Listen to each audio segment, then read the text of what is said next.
What's up, guys? Based on Cinema, back at it again. I'm Jacob, I'm Nick.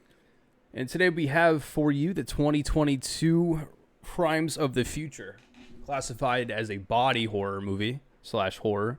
Humans adapt to a synthetic environment with new transformations and mutations. With his partner, Caprice, Saul Tenser, celebrity performance artist, publicly showcases the metamorphosis of his organs in an avant-garde performances. I've been wanting to watch this movie for quite some time now, specifically because shout out to Valentino, a friend of mine. He's been wanting me to watch it for since it really came out. So for the past 2 years, he's been wanting me to kind of take a look at it.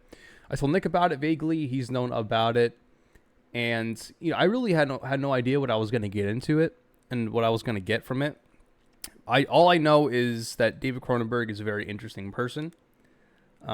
He's done quite a few films that kind of have some sexual innuendos and have like kind of like a surrounding of sex, and that's not everybody's cup of tea, but he's done a lot, and it's been a while since he's actually produced this much. It's just been some time. He's done The Shrouds. He did The Fly. Let me see what else we have here. Crash, which I am curious about. But still, it's very interesting. He worked on Friday the 13th, the series. He did the Dead Zone video drum, which I've been wanting to watch. Scanners, which I've been wanting to watch. Scanners, dude. Yeah, Scanners looks really cool. There's a lot that I've been wanting to dabble. And he has produced a Crimes of the Future movie back in 1970. This is actually his second film titled of the same. And I'm not completely sure if it's necessarily like a revitalization or like a reimagining, because I'll tell you the synopsis of the 1970 version is: in a dystopia world where a plague is killing off pubescent human females, an esoteric researcher seeks his missing mentor while trying to retain morality in the sex-obsessed society he lives in. So it kind of seems like a little bit of like a pagan kind of world. But like I said, he has this kind of curiosity about sex, and like I said, you either could get into that or you might find it a little uncomfortable. I myself lean more towards uncomfortability because a lot of times a lot of directors and actors are kind of just consumed by it, and it just kind of becomes a little weird, which Cronenberg can definitely go into that realm a little bit. But that's not to say that he doesn't have films with a lot of content and perceptions that can be grasped and kind of, taken as tools for the future. Nick, give me a little bit of insight, but what you kind of knew about the film beforehand, what you thought about it beforehand, and just give me some thoughts. Honestly, I remember seeing the trailer in theaters with you, I believe. It's when we were seeing another movie. Okay. And I just remember like little bits and pieces of stuff that you do see in the film being shown. It was like a teaser trailer, most likely. It Right. wasn't like the official full trailer. Right. I remember seeing Kristen Stewart and what's that? Viggo Mortensen? Is that Yeah. his name? Yeah. Yeah. I remember seeing him, and I was just kind of like, that looks kind of that looks unusual. Looks Right. strange. Mm-hmm. And I remember I think it was we most likely looked at each other and were like, it's on the list. Yeah. But it took us till now Right. to finally get down to it, which isn't that long, but it feels longer. Definitely does. Feels longer. But my thoughts and just ideas and of what it could have been or what it was going into it was not nearly close to what it actually was. Right. I was under the impression it's just some kind of futuristic, like synthetic thing, like Alien, referencing Alien, how they had the synthetics or the synthezoids, whatever you want to call them. Pretty sure it's synthetics, and that kind of area. I thought it was just gonna be a movie about humanity doing that. Didn't really look into the film that much and just assumed, and was very, very shocked when I did sit down and give it a watch very late in the night, and left me a little uncomfortable, but also very curious as to why Mm-hmm. we went the routes we did with it. But it wasn't a bad movie. It was hard to get through, but I I had a good time. Good time. Yeah, I think that was the point, to really question what its meaning was and the unusuality of it, and why it really was the way that it was in the first place, how it felt, the way it felt to begin with. Cronenberg also did a film called Eastern Promises, which I really enjoyed. Which is, and it's really like, I didn't really realize it was made by him when I watched it, and when I went to go put it on my letterbox, that's when I found out. That's a very good movie. Basically, the synopsis is: a teenager who dies during childbirth leaves clues in her journal that could tie her child to a rape involving a violent Russian mob family. That movie is very good.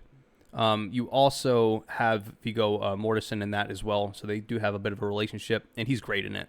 That is a very solid film. It's a great one-time watch, and Nick, if you haven't seen it, I recommend it for sure. I think I have, so I'm gonna watch it. Yeah, nice little twists and turns in it for sure. It definitely leaves you kind of hanging on what you think's gonna happen next. Who's what. Who's the good guy, who's the bad guy, and it's it's not really like a mystery, but it definitely has those elements in it. But it's generally just a good story, and definitely a great one-time watch, I would say for sure. So like I was saying, this is kind of classified in the body horror, and pretty early on, you're kind of brought into that world. And right off the beginning, everything is off-putting. You're kind of immediately taken out of your own reality. And when you go see a movie, you go, it's an escapist. It's an escape to go see a movie. And especially with this film, it definitely qualifies as such when you're literally brought into this whole entire different universe of society in which you're not even used to. It mixes a blend of a dystopian reality with, just this this society that is struggling to find meaning. They don't have religion. They don't have faith at all. And they really are just trying to find it quite literally within themselves, to find this new form of faith, humanity, and some may even say religion. So I think really I'm just going to scan through my notes and just talk a lot about what we see in the movie, and then we could take a pause whenever we want to and just go into it really. So really, the movie really opens with a child named Brecken who can consume things and items, plastics. His mother calls him a creature, and essentially goes and kills the kid. And you wonder why could this kid be doing what he's doing, and why is the mother so horrified enough that she's gonna kill him? And you're kind of just taken into this right away. You're just questioning everything and why things are the way that they are. Saul Tenser creates new glands and organs, which also creates a new hormone that is unknown to man. His pain receptors are shifting, and even eating is becoming difficult. And you see these just odd mechanisms and machines that resemble, human skeletons. I would say they kind of resemble bones and skeletons, enabling your own to kind of work properly. And I found them kind of interesting and cool. They seemed kind of futuristic, but also kind of old at the same time. These machines that they're using. And if you think about it, what goes around comes around. You kind of see in modern day, old-fashioned senses come back around, old music feel comes around, old movie styles come back around, and we're kind of seeing that a little bit in this film, because it's obviously in the future, but we're definitely seeing this a throwback to this kind of medieval kind of feel coming back into it. That's kind of what I got from the overall feel just from the beginning. So they go ahead and, Tenser is this guy who's known in this society, at least in this town and this culture. He removes new organs during a live show, like an art show, and they tattoo the organ to mark it as registered. So we have this organ registration, and this organ registration is tied to the government. And it's why does the government need to keep track of new organs? In our modern society, we have tumors and we have growths, and we get them removed if they're cancerous, even if they think they could become a problem. And obviously that's what's happening here. But what's happening here is you have this new formation of new organs, new body parts, new hormones that are being created. So already you could be like, well, are they manipulating their own bodies to do this? Is it a form of forced evolution, or just evolution of the body by itself due to the environment? And of course, as we watch a little bit more, we kind of see a little bit of a pattern forming of why this is happening. Doctors said more humans are growing more of these new organs, and if they're passed down the generations, then humans no longer need human originality. The tattoo And I'm really getting a lot of these points from the actual plot points of the movie. This movie is like 2 hours long, but it took me like 4 hours to watch it because I was constantly pausing to put my thoughts down and to put information down, not only for myself for like the review, but also because I feel like a lot of it is important when it comes down to the density and the hidden meanings of the film. So they say that the tattoo takes over the form of the organ, the shape. It dominates it. It reshapes it. It's not just parasitic in a kind of way, kind of like modern cancerous tumors. They take meaning away from the organ and takes the process of meaning towards itself. They're basically taking what we classify these organs as, and they classify it upon something new, something for themselves, in an art form. The technicians that calibrate his machines are making a huge deal of this Sark unit. It's a complex autopsy machine that their company once used to make, and it is rare and legendary, probably due to their perversion. And what I mean by this is the people who are working on these machines, these kind of like tech people, they have like an instant like gravity that goes towards it, and they're almost in awe of this machine. By themselves, they kind of see it as this piece of art. And as we watch a little more, we start to realize that this is used in art by itself, but there's a perversion to it because as we see as the movie goes along, surgery has kind of become the new sex. There's an absence of feeling, there's an absence of pain, there's an absence of infection. Perversion is on the rise, and people are getting a kick out of cutting themselves. They're getting a kick out of surgery and opening people up and taking out their insides. They are literally aroused by it. And self-mutilation. And that's kind of already a thing. You see that in a lot of kind of perverted fields where people literally manipulate the body and they get off on it. And that's kind of like what we're seeing here. And they're really just getting off on this machine. They're like really getting excited about it.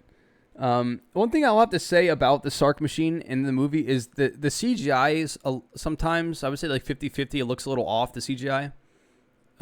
That's one thing that I noticed is when the first time you see it used in the first art show, it looks a little off. A little bit off. And it kind of took me out of it for a moment. Yeah. And then like when the arms came out, it looked a little like, I don't know, like the Star Wars prequels almost. You know, MCU CGI in this movie, dude. Right. So it looked a little iffy, in my personal opinion. Caprice is controlling the machine with the device that she's using. She has it on her stomach to begin with, but it is just kind of a standalone device. Tensor is seemingly getting pleasure through this performance. He's feeling a lot of pleasure through this performance.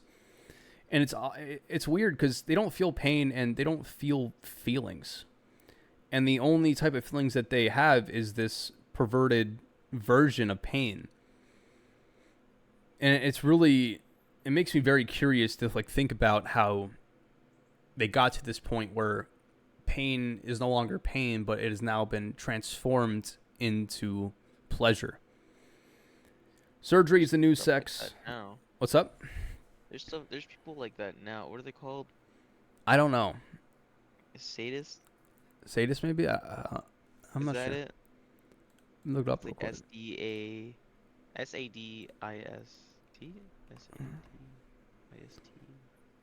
It's a person who derives pleasure, especially sexual gratification, from inflicting pain or humiliation on others. There it is. So we do have, if you watch the movie, there's like scenes where people are in the alleyway kind of cutting each other. And the people cutting the other person gets pleasure, and the person who's getting cut gets pleasure as well. So that sounds pretty accurate. That's definitely one of the terms for sure.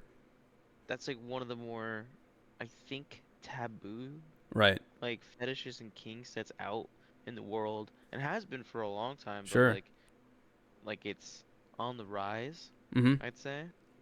And like I literally hear people talking about sometimes, or just be like, oh yeah, man, like I really love feeling a knife go up like my body and stuff, like just casually in conversation about. Like, oh yeah, like that feels real good, and like not the cutting aspect, just like the blade itself. Right. But, like the vulnerability aspect of it. I've heard some people say like they actually like feeling it like tattoo-like sensation when they kind of feel the dragging. Right. And some people are like, yeah, dude, that's fucking nice. I'm like, what? Yeah. What was that? Yep, One more time. pretty much. Um, Surgery is a new sex, as Tim once says. She says she thinks it could be the new sex, and she got off on it, figuratively. And she wants the same to happen to her. She wants Tensor to perform it on her. And just like we saw with the technicians working on the machine, people are just getting off on this machine.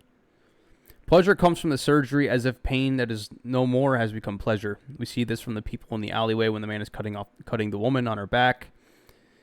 Quote, Tensor is an artist of the inner landscape.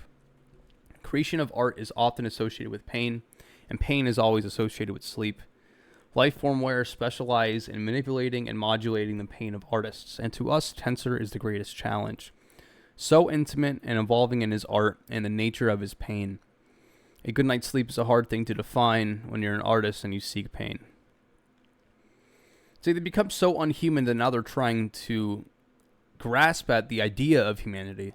They've lost humanity so much so in their essence, they don't even know what it is anymore, and they're trying to almost find it and find the meaning of life and humanity again. That's what I'm really getting from it. They're just reaching for an answer. They're reaching for worth. They're reaching for meaning, and they just can't find it. They don't feel anymore. They don't love anymore. They don't even feel pain anymore. And those are all things that make us human, in our current state. So we have this agent, and he eats a synthetic plastic bar, and no one really cares. It's just normal. Like, they're just eating these weird purple bars, and we have no idea what the hell's going on at first. Tensor was the first to undertake the logging, the achieving of his inner creation, so he's one of the first to go to this organ registry. They call Tensor the organography. For him, it's a record of his art. For them, it's an awareness of the spontaneous growths people developed in secret. And this is new, and they are simply registering it like a new species of animal. They basically are discovering the new Picasso. So you have like these people in this registry where they're kind of turned on by the idea of what's going on, but they're also just doing their job for the government. You get like these very subtle hints in the beginning where the government is obviously, they seem a little weary on the idea of these growths growing at a much faster rate, but the people working for the government as well, because they're also humans, they're also getting off on this idea. So it's kind of like this battle of what's right and what's wrong, the government versus, the people, what the government wants, what the people want, what the people are instinctually feeling versus what is morally correct. Quote, he takes the rebellion of his own body and seizes control of it, shapes it, tattoos it, displays it, and creates theater out of it. It has meaning, very potent meaning, and many, many people respond to it. Whippet theorizes Tensor wills the growths to appear in form.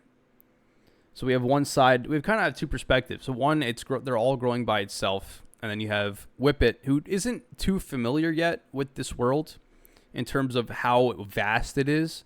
And he kind of theorizes that he's just kind of willing it to form. That Tensor has this ability and this supernatural ability to create these growths on his own will. The cop states that Tensor is the donor and the woman, the artist and surgeon. Further body mutilation is seen as an art form. The man with the ears all over, for example, he just has a bunch of ears sewed onto himself. Remember that guy? Yep. And during that, the crowd, there's people in the crowd cutting themselves. There's a woman who kind of shows up with Tensor at that event, and she kind of just shows up and starts talking to him, and basically says that the creation of inner beauty cannot be an accident, and stated in this show, just like Christian's analysis says, that he's subconsciously making his growths on his own. She recommends a man named Dr. Nassatir, a man whose specialty is inner beauty like Tensor's, and she tells Tensor to go see him. Quote, a consultation about a political problem. We don't know anything about political dilemmas yet, and she's basically hinting at it now. And like I said, as we watch, things just kind of unfold, like slowly but surely, and the weight just kind of keeps getting heavier and heavier. And we just see more people cutting themselves in the street. Lang, which is the father of the son, he's the one in the alleyway cutting people as well, and he's heavily eating these purple bars. And he really wants to give Tensor his dead son's corpse to use as an autopsy. I think there's a level of Tensor in which, as you watch, there's a level of humanity with Tensor. Tensor is, in my opinion, he shows the most humanity out of everybody. You have Timlin, what's her name from Twilight?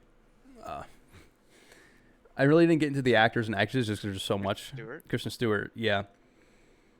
She seems a little human as well, but her and her boss is constantly getting roped into this universe. And Tensor is kind of just remains the same. Like, he's in it, he experiences everything, but as he walks around, and as he talks to people, he kind of has this hesitation to the norm, the modern norm. And he honestly has one of the most human characteristics out of everybody, in my personal opinion. He basically says that he's afraid of everything. And it doesn't seem like a lot of these people have fear. So now they have to convert the Stark back to autopsy settings. Tensor uses the Stark on Caprice, and they start having some, basically, some sexual activity. It seems like they have feelings for one another, but they don't really specify it, if they're married or not. We know that marriage is a thing because Lang's character and then the kid's mom, they wanted a divorce. Like, she wanted a divorce. They were married and had the kid together. So we know that people are still having sex, perhaps only to have offspring. That's what it seems like. They don't have it purely just to, for pleasure anymore. It seems like they only do it as a form of creating other people. And then they both go in the bed together and they have fun. Tensor doesn't like the process of his body and what it's doing. It's not fun, and he isn't a fan. Of course, the process of cutting each other open, that's enjoyable. There's pleasure in that, but he doesn't like the fact what's happening to his body. It kind of goes into more about what I was talking about. Like, he just seems more human. Yeah. And he's working with this detective. It's as if Tensor has his own mind apart from everybody else and isn't primarily fixated on the pleasures of his art and of his life. He's kind of like a double agent. It seems like people can no longer have physical connection to a degree, and that's why they seek pain together versus actual bodily pleasure through chemistry and connection. We see this with more technology expanding in our lives currently. People are growing farther apart, becoming less human, and more connected through technology, through their phones. People text versus call. People are currently forgetting how to interact with others properly, and we see that with like younger generations. I mean, I think like Nick and I's generation is really, maybe even my sister to a degree, but because she's like 3 years younger than me. We're now seeing the younger generations just slowly becoming, parts of their phones, and it's happening to us too. I mean, to a degree, we are all kind of now cyborgs because we are part of our lives and our livelihoods is in this phone that we have on our hand, and it's now connected to us constantly. It's in our pockets, it's in our purses, it's in our hands, it's in our cars. Technology is becoming part of our entertainment now.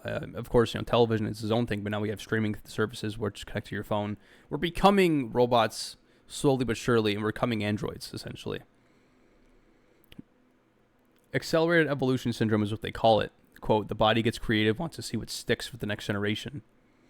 Tensor is not keeping his parts because it's pathological, a breakdown of the system, an organism that needs organization. If not, it's just this designer cancer. Like I was saying, it's just tumors. It's new organs, but it's also tumors because it's foreign to the body, but they're not taking it that way. Tensor is constantly dressed in all black, and he's hiding his face. It doesn't seem like it's from fame, but perhaps even from shame. And nobody else dresses the way that he does. There's an inner beauty pageant taking place, and Whippet is like a mechanic making doors and windows into the future. They both aren't aware of a political issue from now, but this is becoming political. Quote, the best original organ with no known function is what Tensor can win. That's like the category. Best original organ with no known function. That's insane.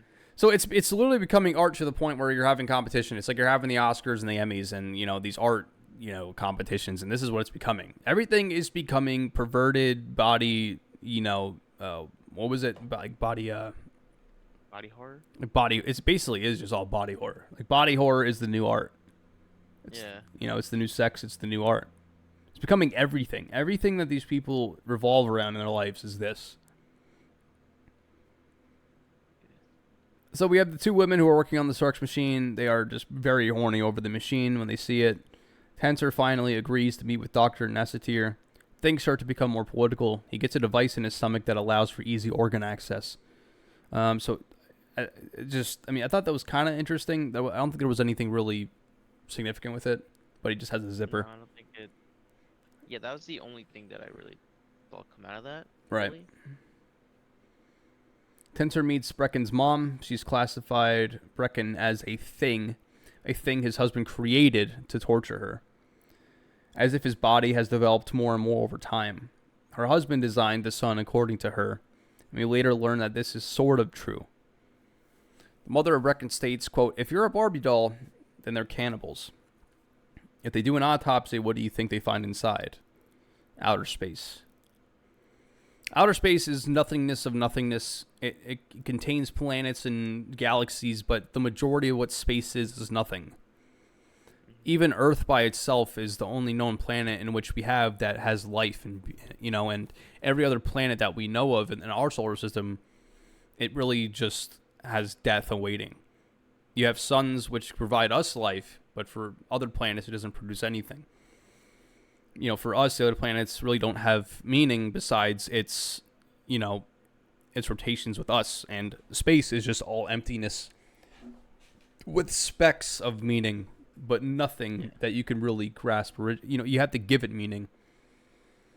And I do find the quote, "If you're a Barbie doll, then they're cannibals," interesting, because he is, in a sense, like this, this celebrity. And what do they do with celebrities nowadays? They produce action figures and dolls, and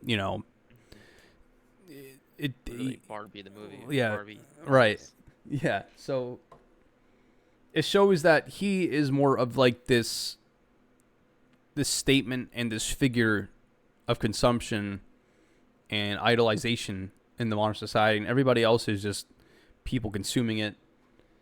And other than Tensor, she's like she's got her head on straight for the most part, except, she wants to kill the son because she doesn't see him as human. And that's, debatable. You could debate that. Is he human? Is he not human? Is she in the right for doing so? You can kind of talk about it a little bit more. 50-50. Yeah, you're 50-50 about it? I'm 50-50. Yeah, I mean, I was cool up until I heard the line, "Don't eat anything out there," or some shit like that. Yeah. And I was like, that's normal. People say that to their kids sometimes. Because Like, they don't eat, put that in your because they mouth. eat stuff all the time for no reason. Yeah, like, don't do that. Don't put that in your mouth. Don't do this. Like, if you ever had a younger sibling or younger cousin or nephew, you've heard it said to them, most likely. It wasn't until we got the shot of that kid in the bathroom eating the fucking trash can where I was like, oh, she was serious. Right. I was like, holy shit. Right. And then just the look on her face while she's seeing that, I was like, yeah, no, that's valid. I'd be scared of that little fucker. I'd be like, he'd probably eat me while I'm sleeping. Right. So, like, 50-50, I'm like, don't kill kids. At the same time, I'm like, is he a kid? I would have punted that kid. There you have it. I'm still pretty torn. Like, I don't know, because I'm sure he has human DNA, but the whole aspect of this film is what makes you human. That's a big question that revolves around the film. Is this human? What makes this human? Is this human in the first place?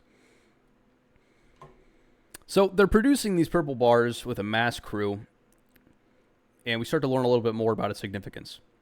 Caprice goes to a performance on her own, and the woman doing the show, it looks like she's playing what looks like movies on these TV screens of somebody going through body humiliations.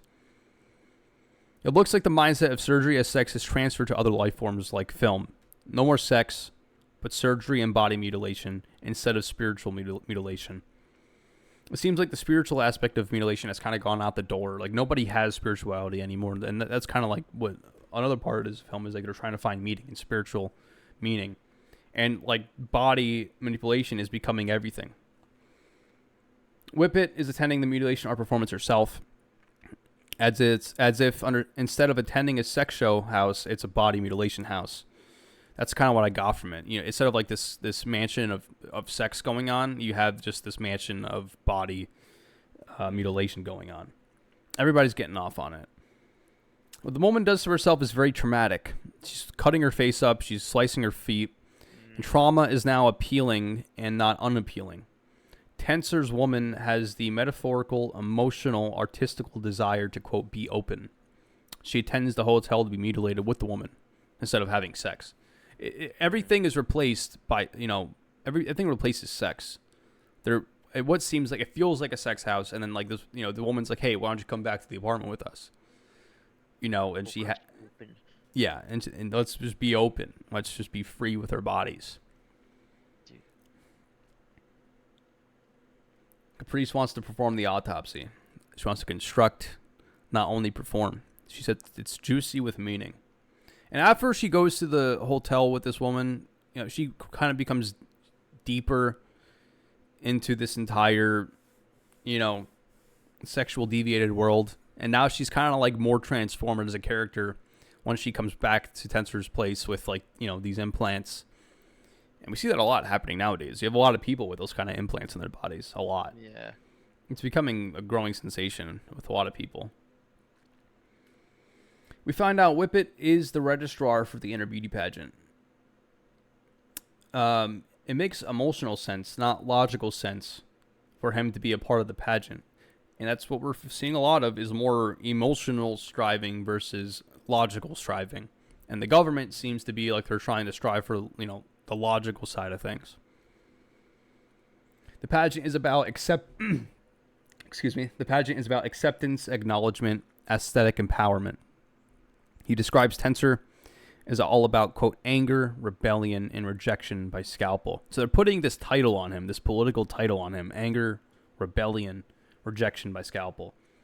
And the pageant is all about acceptance, acknowledgement, and aesthetic empowerment. He's literally becoming a political tool, and the pageant is itself a political tool of acceptance, acknowledgement, and aesthetic empowerment. And he's seeing in the back of my head. It's a polehammer, yeah. Light the spark. Light the spark. That's good. Like the spark, yeah, because it is kind of like that. It's like you kind of get this like rebel alliance that's happening. Yeah. And it's easily identifiable as he's like this political figure. This is Cronenberg Star Wars. Cronenberg Star Wars. Tenser begins to think it's maybe a mistake. He's a fish out of water, but the doctor says that the pageant would fall apart without him. He finally agrees to do it. In a sense, he's an inspiration to others. And you get to see on his face and the way he's going about these pieces, he just doesn't seem comfortable, and he keeps getting swayed back into it, probably because he enjoys it. But he does not enjoy the process. Timlin is worried about Whippet. She thinks that Whippet is in a dangerous mindset due to their infatuation of the mutilation world. She describes the center of their operation. The building is Tenser, the light he shows, what he creates, and others like him. She describes him and others as a black hole that her kind, the normal kind, gravitate towards. Quote, drab little bureaucratic insects is what she describes themselves. His kind sucks the light out of her kind. Himself being a light, and her mind wants to follow this light. And, I kind of got tones of Satan a little bit, because Satan is this identified as the light bearer and this beautiful angel. Like they say that Satan is like the most beautiful angel of all. And, people can see themselves as these little specks in the universe and are drawn to what Satan can bring them. And it's a light that they feel darkness, and they want to gravitate towards this light to begin with. Whippet is getting deep enough into where she thinks she may have to turn him in, but you can tell she's getting deeper as well. And I don't know if she's fighting it. I don't know if she's trying to give Tenser like a false perception, a false characterization of herself, but she's just saying things and she's not acting them out, I guess I could say. Tenser asks Timlin if she's come into contact with people like him, like the dead boy, who can consume things with saliva, that can burn his skin, that can digest synthetic materials. She says if these growths were allowed to accumulate, who knows? Nobody knows. He's just questioning everything, and nobody else is. Yeah. Timlin wants to be part of the show, but he says it can fall into the category of new vice. But that's where she lives. So these detectives are part of a new crew called New Vice. And just for clarification, the definition of vice is immoral or wicked behavior. So this is a new immoral behavior that is happening. And that's what their, sector is all about, I guess you could say. Their division. She kisses him. They seem awkward, and he says that he's not good at the old sex. It's like the physicality aspect is unknown or lost. The father, Lang, the father identifies himself like Brecken in the sense that they have the same digestive problem. Capri says they are creating art out of anarchy, meaning out of emptiness. That what is happening to Tensor is killing him, and if they were to not cut out the organ tumor, it would just kill him. Lang suggests that what happens to him is normal, and that perhaps if he gave into his body, something else would happen. Tensor says it never has. So Lang is kind of like leading this bastardization of humanity and honestly body dysmorphia to a degree. And he's like, well, if you just explore your body, you never know what you could discover. And Tensor's doing it, but he's not going the full way. He's not taking the extra stride to allow these tumors to grow, these organs to grow, these hormones to develop in his body. He's rebelling against it, but he still enjoys cutting them out of himself, so he's just entertaining it. And he's on this line of, am I going to let it keep happening so that I can just cut it out eventually and feel good and, spread art, or am I just going to let it blossom even further and see what happens? But I think he's scared of what's going to happen. The New Vice Division wants Lang in his group. If he goes through with the show, he wants Lang to go back to the New Vice because he's just this pivotal leader in this development of these purple bars that we find out about, and he just seems like a part of this political movement. Doing the show will allow infiltration for Tensor. To infiltrate Lang's operation, the plastic eating operation that him and his people are doing and eating. He's a double agent. Simply, he's a double agent, whether he knows it or not, and whether he wants it or not. He just keeps going back, and he keeps going back to the detective. If a regular person eats the plastic bars, they die. Synthetic bars are toxic. They are evolving away from the human path.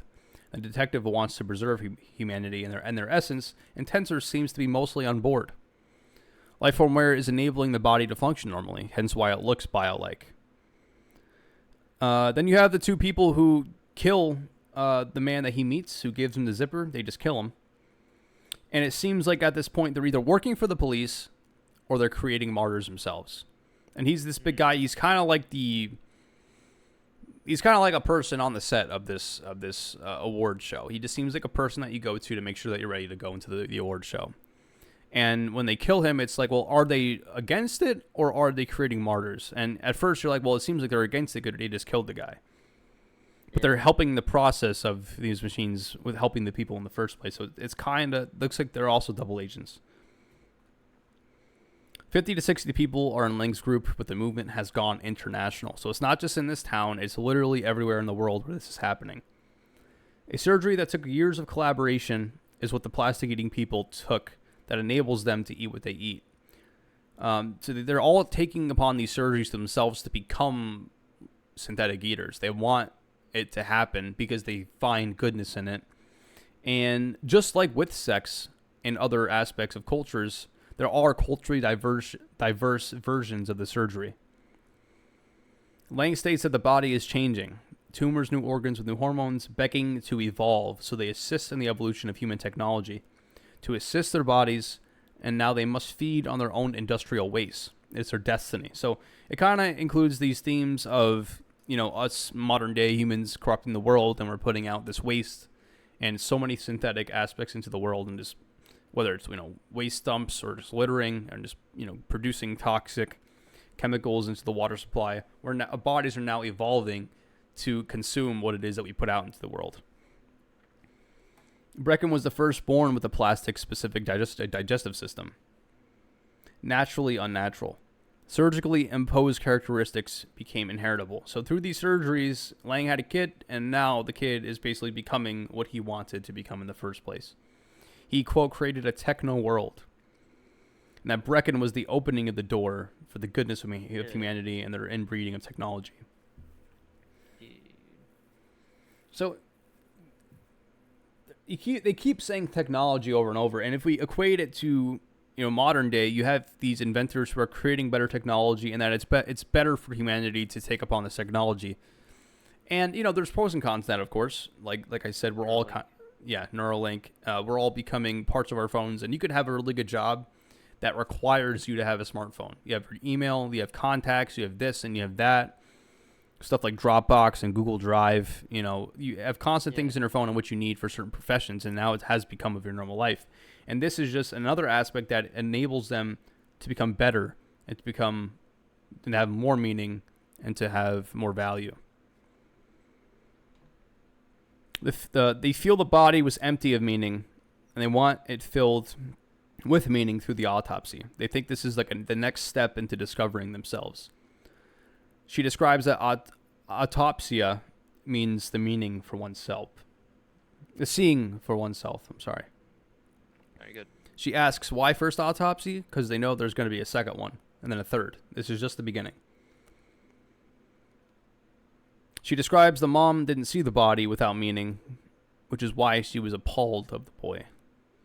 So it's kind of inversion. The mom sees the boy as not having value because he's less human, but Caprice and the mother is kind of Caprice is kind of saying that the mom didn't see its worth, but she sees it with meaning, and which is why they mutilate it to find meaning within the emptiness. She describes Brecken as the poem, and immediately for me it was like a bastardization of beauty in poetry. Because poetry contains a lot of meaning of humanity, and he's become this poem of the bastardization of humanity. The beauty. The boy has tattoos all inside, and this made me question at first, like, well, you have Caprice who is tattooing Tensor's organs, but this boy naturally has these tattoos. The new meanings are essentially becoming instilled within him, literally and figuratively. Because they tattoo the organs to have meaning, and now he's being born with the meaning they wanted in the first place. His innards already are tattooed. They already have this new meaning that they've been wanting. Just like Lang has been stating, they need new meaning, they need new technology, and they need to strive to become better and evolutionize. And that's why he's crazy about doing this autopsy done, because he thinks that the boy is the last stage to the process in which he's been trying to get to.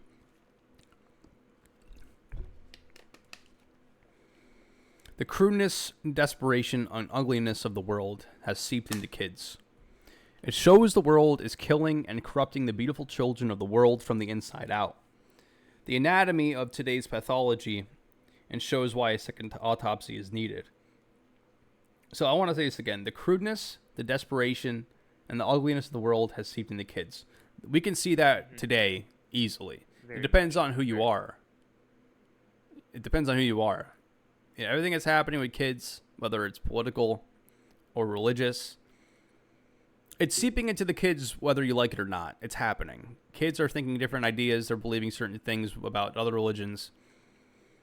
Kids' spirituality is either becoming suppressed or it's growing in a new way that we maybe have only really seen in the past, like centuries ago, or even in other pagan cultures in present time and in the recent past. And the autopsy, they will use this newfound information as a map into the heart of darkness. So they're accepting darkness, or they're either delving into darkness in order to see what's the light. It's kind of like this, this Freemasonic or just perverted version of, light being found in darkness and darkness being found in light. And it's kind of, it could be seen as that, but you have to be careful. Like you could, for example, like when you go through stuff as a person, whether it's a child, whether it's right now, the pain that you feel has a beauty to it. because it's part of what makes us human, and humanity is beautiful, and we could take pain and suffering and see value in it.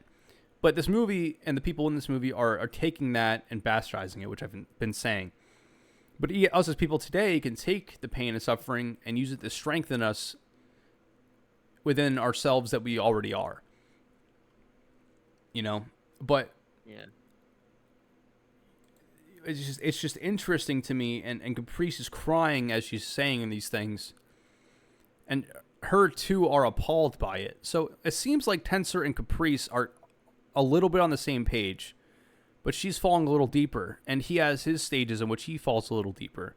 But you could tell, like, you know, she meets up with this chick in the hotel afterward, and she's obviously falling a little deeper. But during this performance, it shows that, I mean, she's literally crying. You know, you don't have people who are crying in this universe yet. You know, not anymore.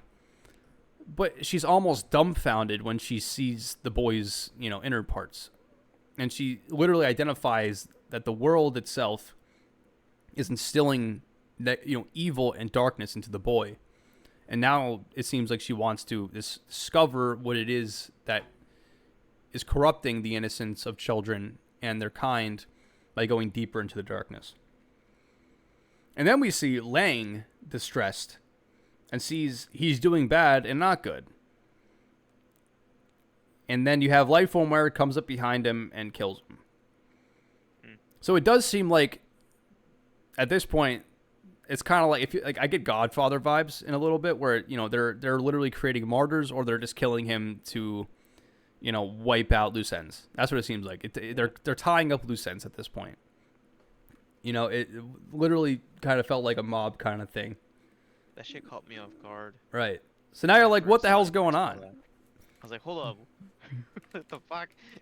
Right. So you're, at this point, you're like, well, maybe they are double agents, and maybe they are creating martyrs for a purpose. And you get more, and it's hinted throughout the whole film. They get off on the machine. They kill the first guy who is working for the pageant.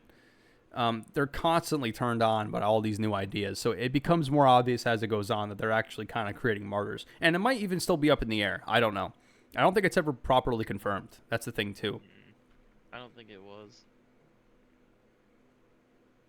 But you could tell that he is just appalled by what he sees, and he's just regretting everything that he's ever said about this whole idea, and he's just battling with himself at this point. That's his son.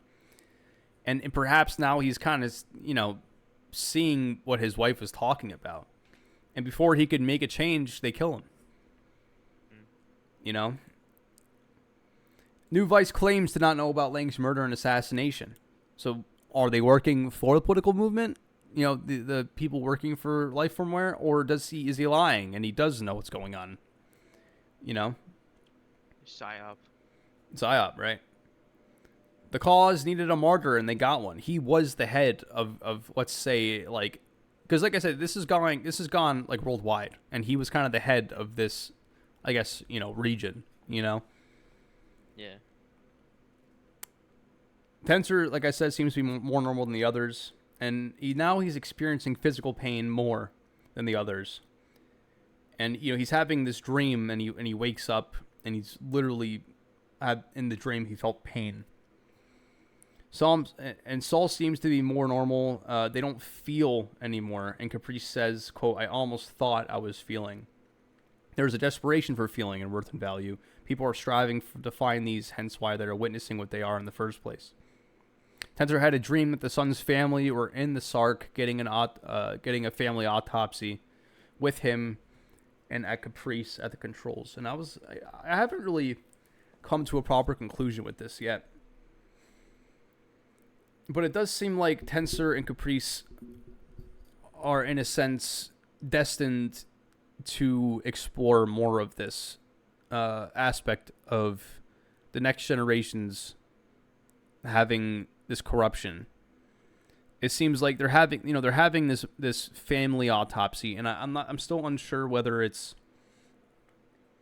I'm still unsure of how symbolic it is, I guess you could say. Mm-hmm.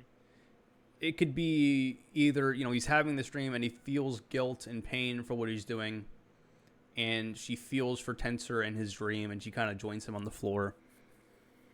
It could be them further creating more bastardization. I mean, what do you think? Because I honestly I can't grasp it fully yet. For me, just as a whole, like watching this movie, there was a lot of points where I just like I struggled to even get through it. Mm-hmm. Like I didn't stop to take notes. Majority of the film, I was just like, okay, if anything, I'll just watch the full movie, watch like an analysis, Right. and then jot down what I think overall. And that's what I did do. But in terms of just like different things that happened throughout the film, I was just I felt very like a really like far disconnect. Mm-hmm. I used to say I was like just I never felt like I was really in that story. I felt like I was like an outside just watching in, and even though I was watching it, I felt like it wasn't the clearest like clearest Right. like window I was looking through. I felt like it was very like foggy at moments, and like a lot of things that they built their world building in this, and a lot of the ideas and the subplots they do bring forth and introduce aren't fully developed or explored, Right. It's like open and for interpretation in a sense. you get left with a lot of questions rather than answers, and it's not satisfying in that sense where I do appreciate the world building. I do appreciate having like these different things coming up, but it's like you said, like there was no mention of political stuff until that one point, and then it became a political thing. Right. And then again, like the double agents, like we don't know for sure if they have one agenda or another, but we know that because of these previously not from the beginning introduced ideas, like mid introduced ideas, now we have to like try and figure out which is which. Right. And for me, that was another reason I just felt another disconnect from it. And um, it I wanted to think about it more, and I wanted to try and like really see if I could find a definitive answer, whether it's through interviews or something like that. But at the same time, I was just like, if it didn't tell me, and I couldn't figure it out just from like watching it and like kind of like maybe just reading up on an analysis even, then I'm probably not gonna put the time and effort into just like Mm-hmm. figuring out maybe that's what he meant. Like, if the director Cronenberg meant that, I don't want to have to go and read about him saying, "Oh yeah, this is how that was supposed to work." Sure. Sure. Like, no, put that in the film so we know what's going on. Cause like when it comes to in comparison to Alien, Romulus, and just Alien in general, um, they straight up are trying to fucking fast-paced human evolution with that black ooze from the aliens, Right. and it's straight up. There's no questions. It's just No sugarcoating it. this this shit is gonna fuck them up, and we know it's gonna fuck them up. Yeah. But we're trying to get it to them because this is the next step in their evolution, Right. according to us, these synthetic beings that they created. Right. This is how it's gonna go. That's a good But comparison. for this film, it's just kind of like it's kind of up in the air with certain things, and it just for me that's where it took me out, and Mm-hmm. I had a good time watching it. Performances were solid. Right. I agree. Um, but like for yours, how you said like there's a couple things where you're just like I'm not sure. Primarily, that's where I felt left off with a lot of different points of this film. I just wasn't sure, and I wasn't even with like doing just a little bit of research that I did, not nearly as much as you. Just I was just like, dude, what the fuck? Right. Like I need a book on this. I need the novelization. Sure. But That'd be then cool. again, I might feel robbed if they didn't like actually if like because sometimes the novelization is done by somebody else who just worked closely on the Mm-hmm. film. Right. But if they're like, I'm not saying there is one, but if they had done one, and if there is one, and it still doesn't answer those questions, then I'm just gonna not. I just want to ruin the film even more for myself. You Right. know? Yeah, I get that. It's definitely like a double entendre. Mm. It's like what Nick is saying. There are aspects of this film in which you have answers, but when you do receive answers, it's vague and ambiguous.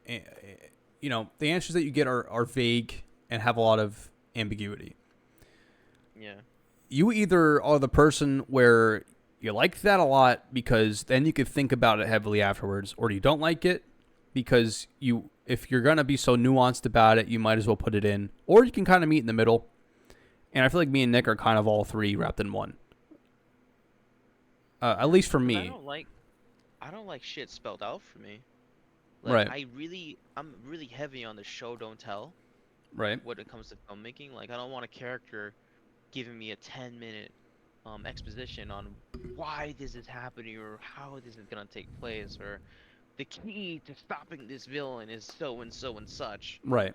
But like, show me the fuck is going on. You know, show me how we get to point A to B. Don't go from A to C and then jump to E and then leave out the letters in between. You know, like, Sure. and I know that like Cronenberg didn't necessarily leave out anything, but we got like an incomplete alphabet here, and now we're left to kind of think and pick up the pieces on our own, which in most cases for most films when there's like we've even stated previously with other reviews, when there is that little bit of mystery and that little bit of like question, it's cool. We enjoy that. Mm-hmm. But for me personally, this one is kind of just like you started something, you're like, okay, and now that we've got that there, let me start this next part. Mm-hmm. All right, next part. But you never went back to finish those little things. You never really completed the circle on those. You Mm-hmm. just kind of started them and left them hanging. Sure. It's like Heroes season 4 Yeah, Heroes, man. I forgot when they about that reveal show. when they reveal. Have you watched I it not before or not fully. yet? Not fully. You could say it So though. season 4 is a cliffhanger, and they reveal to the world that people with powers exist on live TV, Mm-hmm. and then the show ended right after that. Okay. The cliffhanger. Well. That's how it felt. It was just where you're like, dude, stop blue balling me and tell me what the fuck is going on. Right. I love Cronenberg, but that shit. This movie just a lot of like, it's like just not dead ends, but just Ambiguity, man. a lot of ambiguity, and it's not the fun time where it's like, oh, dude, theorize, or Yeah, it's more because like I think the whole thing is surrounded by theorizing, but I think what you're saying is that there's too damn much and there's not enough meat on the bone. exactly. And they do supply little bits of information. Like, for example, when she opens the boy up and she's crying, she's like, the crudeness and the desperation of the ugliness of the world has seeped into kids. It's like, boom. All right, that is easily equivalent to what's happening in modern day society. There are elements in which you can easily take. It's kind of like Nick saying they give you like certain letters of the alphabet, but the letters in between the letters they give you is kind of unknown to us, and we had to find them. And like I said, you could be the type of person who really likes that, or you could be the type of person in which you want all the answers given to you, or you could be kind of in between, where you kind of like both. This kind of teeters to one end, and it gives you pieces, like Nick's saying, of the alphabet, and you kind of have to find the letters in between. And I took it upon myself as a bit of a challenge. Because, at the age that I'm in and knowing what kind of director Cronenberg is, I wanted to look at this film in his eyes. I wanted to see kind of what he was trying to address as much as possible, which is why I dove so much into the research of this film. And I really, really pondered it quite a lot. And I'll definitely get more into the theoreticals and the possibilities. But for me, I didn't necessarily mind the extreme, empty the empty contextual, pieces of this film. It was a challenge for me, and it definitely was kind of aggravating sometimes, but in a good way, in which like I'm working out like the muscle of the brain. And Yeah. that's why I wanted to dive so deep into it, because I'm like, well, we got this channel, and like who knows what else is going to be released soon. and I want to be able to kind of work this out the best that I possibly can. Even if the review isn't going to be great, I want to work it out, put it in a review format, and try my best so that in the future we could both do better, you know. But what Nick is saying is pretty spot on. And then I also have my point of view where, I like it because it's a challenge, but revisiting the film could be a little difficult because there's not too much meat on the bone. You would really only go back for performances and to revisit those themes, and like that's it. Yeah.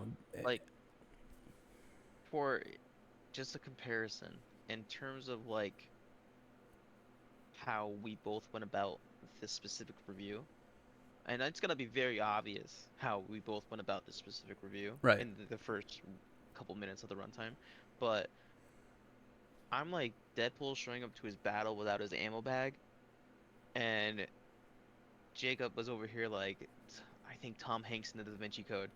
Just running around trying to discover what the fuck's going on, Right. reading into all this shit.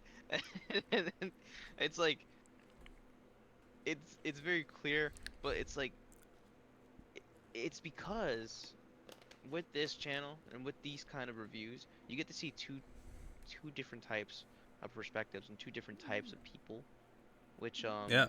a lot of channels you do get to see that, but it's not usually this much of a parallel or this much of a contrast at times. It's mostly one-sided. Majority of the time, most of these reviews on these different YouTube channels are very on the same level, and you get a lot of really good banter. For example, Wham, they're usually fully in sync majority of the time. If you guys don't know what Wham is we watched a movie. We watched the movie. Shout out to them. And I feel like even though it might seem like kind of like, what the fuck? Why would you review this movie if both you didn't have like the same, or both weren't like too like feel the same way about it? Because one, if one person did and the other person didn't, we didn't talk about it until now. Right. This is our first time hearing each other's thoughts and feelings and anything about these films. So that's a good thing. As much as you guys are listening, I'm listening and just like taking it all in from what he's been through and what he's experienced or went through with this film, as opposed to myself.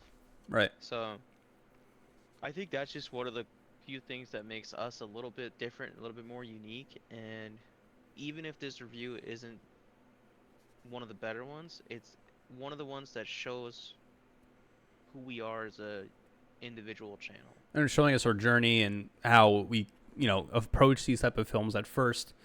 And we could look back at this video 3 years from now and be like, well, because like I said, going into this kind of film and this review, and how am I going to compartmentalize it? How am I going to categorize it? And I have so many notes and I wrote so much for myself. And the reason why I'm going down it in a list is because there's so much for me to say, and I know that I can only remember to say it if I have it laid out in front of me. Mm-hmm. And I think as time goes on, I'll get better at that. And I could do that with a lot of films. I can go back. I could talk about Star Wars for hours. I can talk about hidden meanings of Star Wars for hours. I could, it's like, Halloween, The Exorcist. I could talk about that for hours without having a sheet of paper in front of me at all. I don't need that. But the film like this, in which I don't really know the director, and I don't really know the context of the movie, it's different, and it has this vague, feeling to it, even visually. It leaves so much room, and I'm trying not to give it too much room, but I'm trying to give it enough room for the review in which I'm able to talk about it. But I agree with Nick. We're different people with similarities and similar interests, and you kind of need a polarity. And that will just help, people see different perspectives. That's a good thing, in my personal opinion. Also concur. I concur. Do you concur, Doctor? So I'm getting to the end here. Tim is infatuated with the work and wants to let it out. The result of the autopsy. It did work inspired by Caprice. Tim is infatuated. Yeah, so Tim is infatuated with the autopsy and wants more of it. And Caprice is very inspiring, essentially. New Vice didn't know about the Lang murder assassination. like I said, Tensor seems more normal than the others. He's experiencing physical pain. It's as if Tensor cannot have real food anymore due to his body wanting change, and goes with the synthetic bar. It works, and it helps. Then you see the screen turns to black and white. And for me, that was, Tensor was the last domino to fall. That's the way that I felt once it shifted to black and white. Because like I was saying, through the entire film, you notice Tensor is just different. He's the same as everyone else, but he's different. He's clothing himself and covering himself like he's a leopard. And he's going around avoiding people. And when he goes to these other shows, he's going to them. I mean, artists go see other artists all the time. Actors go see other people's movies. They go see art shows, this and that. Same thing with musical artists. But throughout the film, he felt he was a double agent. He was working for both causes, and practically because he believed in both. I think physically he was siding more with the people who are mutilating their body, but and you see that with his shows. But at the other side, he knows that he doesn't like the process. That it's like if I were to love watching my own films, but I hated creating them. He hates the process in which he goes through to create them, but the final product he's satisfied with because that's what he knows. And he loves the pleasure he gets from doing the shows, So he's kind of has this battle within him. And he's like him being a double agent, he's the last domino to fall. And once he falls, the world has now lost more saturation, and the world is now going to pivot towards a literal heritage movement of bastardization, and then humanity. Yeah, and then you hear a purring sound in the background, showing that he's in bliss and happy. He went to like the point of no return. He consumed the plastic bar, and now physically and spiritually, he's kind of come to where they were going to be. So it's Lang. Even though he was repulsed about the end result of his son getting autopsied, he got what he wanted. Everybody got what they wanted. And Tensor went with his bodily pleasures and passions. What a journey. Like I said, man, this took me like 4 hours to watch versus the 2 because I just needed to pause and write stuff down. I really did. No, you're good, dude. Unlike Jacob, I didn't take 4 hours to watch it. I took 2 days because I started it. I think maybe 3 even. I started it, and within the first like 10-15 minutes, it had me shook from the kid. Then after that, slow burn.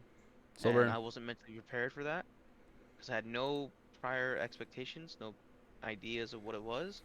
Knocked the fuck out. Started up again the next day. I fully finished it, and pretty sure that was it. And then I was able to get everything, watch more analysis stuff, and get more notes down. And I did have a little bit of notes, shorter amount, really like shorthand, Sure. like they do in the Daily Planet, as you know. But yeah, so essentially I did like a good and bad, but I did bad and good for Crimes of the Future. Bad, did not like the CGI for some scenes. Jacob mentioned that earlier. Extremely a slow burn for me. I think I wrote that while I was kind of struggling to stay awake. So I'm just gonna call it a slightly slow burn. So disregard the extreme. Mentioned this before, it felt like some ideas weren't fully explored and left on the wayside. The body horror wasn't as bad as it could have been, so that's kind Right. of a good actually. That's true. We'll put that in the good. Yeah, for sure.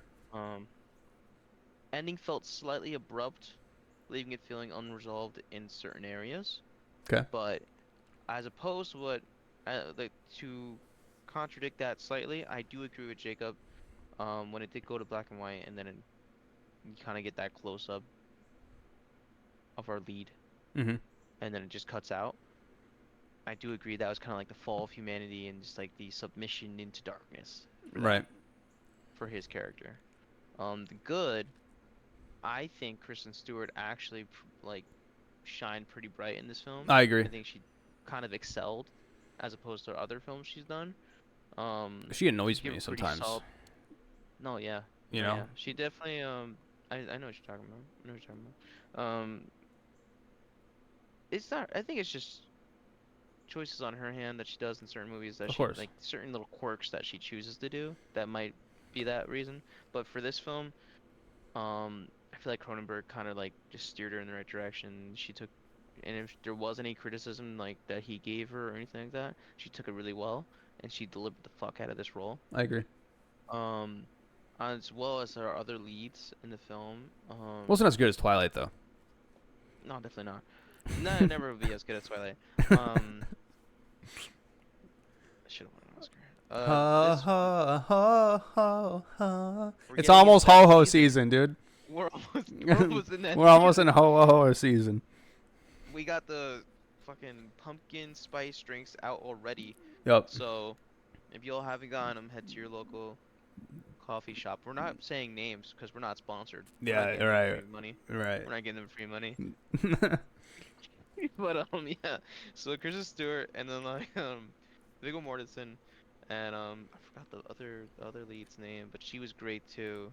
They all really gave like phenomenal performances and really believable performances. It I felt agree. like I was watching actual people go through this kind of ordeal in real life, not in our world, but in a world of their own.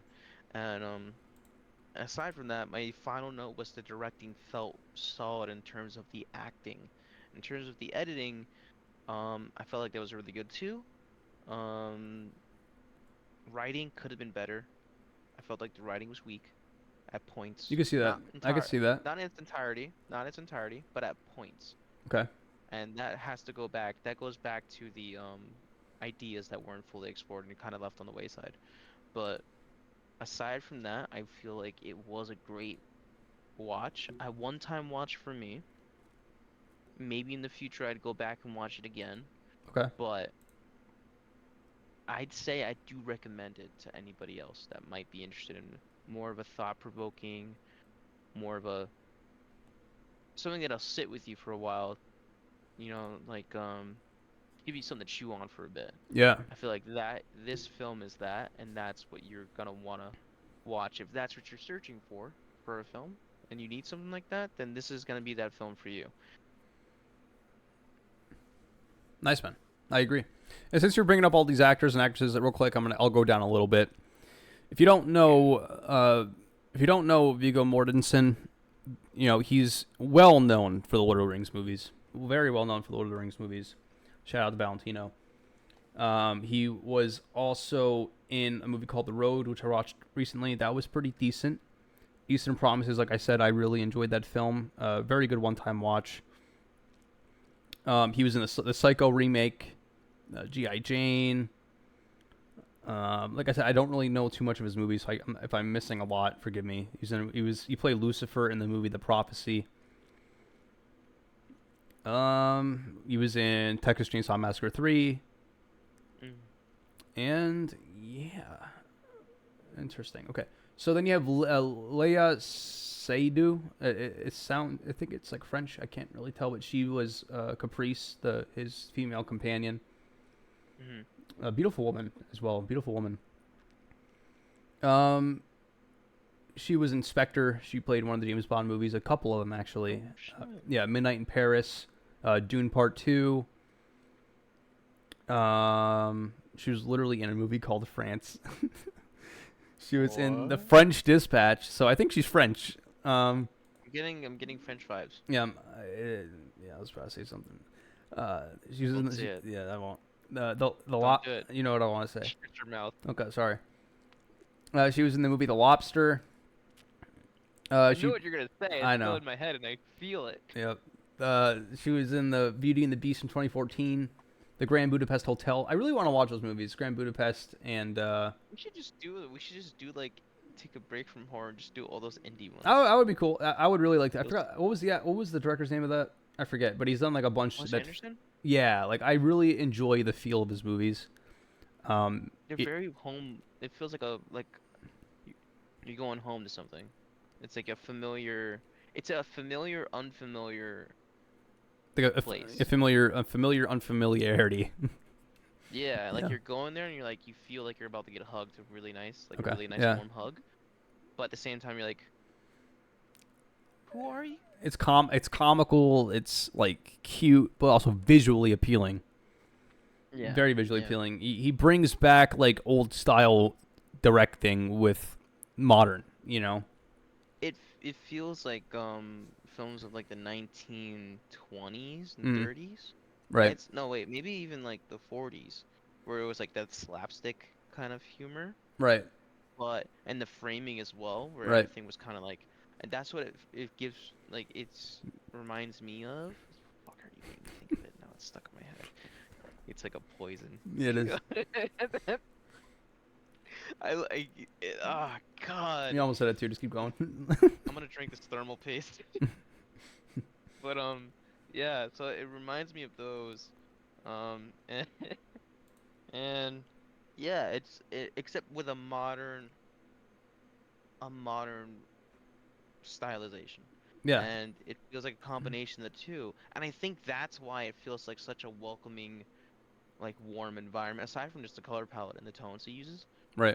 it's like it feels like a warm hug, but from a place you're not entirely sure you're familiar with, but at the same time you're like, I feel welcome back to this area. Sure. Yeah, I agree. So yeah, we could probably. I mean, I would be down to watch them for sure. I'm fucking down. She was. We have Kristen Stewart. She was in the phenomenal franchise Twilight. Twilight. Nothing's been better since. I think cinema went on a serious decline I since. agree. 100%. Yeah. Martin Scorsese quoted that, I think. Yeah. I think you're right. I'm pretty sure he said since Twilight cinema. Yeah. I'm pretty sure he puts Twilight above the MCU, so that's Like right above it though. Like right above it. right, just like fine line. Just a Right. grain of rice above it. Yes. Yep. So she was in Spencer, which I actually haven't watched yet. She played Spencer? Princess Diana.